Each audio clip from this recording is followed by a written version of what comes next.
ये सलामी है शौर्य की, ये सलामी है बलिदान की, ये ज्योति है देश पर अमर हुए जवानों की।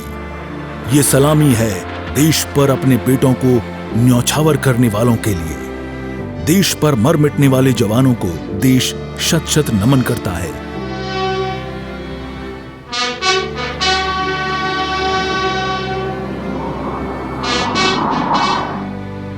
देश पर शहीद और करगिल में विजय दिलाने वाले शहीदों को देश याद कर रहा है। देश पर शहीद हुए जवानों की याद में लद्दाख में दुनिया की सबसे बड़ी टनल बनाई जा रही है। खुद प्रधानमंत्री नरेंद्र मोदी ने लद्दाख में बनने वाली इस टनल का शिलान्यास किया। प्रधानमंत्री नरेंद्र मोदी ने विस्फोट के जरिए शिंकुन ला टनल का शिलान्यास किया।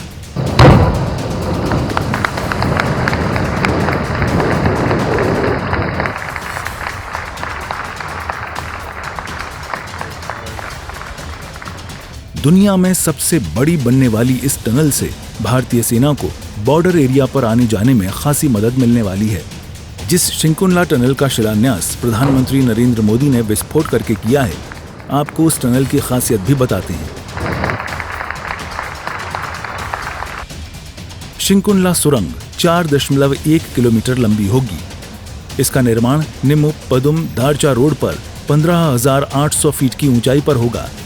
निर्माण के बाद ये चीन की 15,590 फीट की ऊंचाई पर बनी सुरंग को पीछे छोड़ देगी।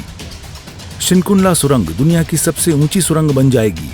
इस सुरंग पर तोप और मिसाइल का भी असर नहीं होगा। शिंकुनला सुरंग एक ट्विन ट्यूब डबल लेन सुरंग होगी। हर 500 मीटर पर क्रॉस रोड होगा। लद्दाख में आर्थिक और सामाजिक विकास को भी बढ़ावा देगी। लाहौल घाटी को लद्दाख में ज़ंस्कार घाटी से जोड़ेगी। शिंकुनला टनल के जरिए लद्दाख पूरे साल हर मौसम में देश से कनेक्टेड रहेगा। ये टनल लद्दाख के विकास और बेहतर भविष्य के लिए नई संभावनाओं का नया रास्ता खोलेगी। हम सभी को पता है कि कठोर मौसम की वजह से लद्दाख के लोगों को कितनी मुश्किलें आती हैं। शिंकुनला टनल के बनने से ये मुश्किलें भी कम होगी। मैं लद्दाख के मेरे भाई बहनों को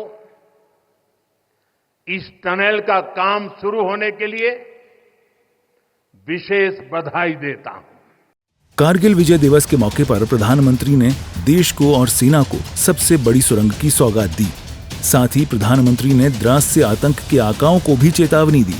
प्रधानमंत्री नरेंद्र मोदी ने देश और दुनिया के सामने भारतीय सेना की ताकत को रखा। प्रधानमंत्री नरेंद्र मोदी ने इतिहास में शहीदों के नाम अमिट रहने की बात कही। ये देश हमारी सेना के पराक्रमी महानायकों का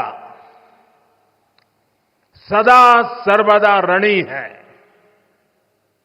ये देश उनके प्रति कृतज्ञ है। आज जब मैं फिर करगिल की धरती पर हूं तो स्वाभाविक है वो स्मृतियां मेरे मन में ताजा हो गई है। मुझे याद है किस तरह हमारी सेनाओं ने इतनी ऊंचाई पर इतने कठिन युद्ध ऑपरेशन को अंजाम दिया था। मैं देश को विजय दिलाने वाले ऐसे सभी शूरवीरों को आदरपूर्वक प्रणाम करता हूं।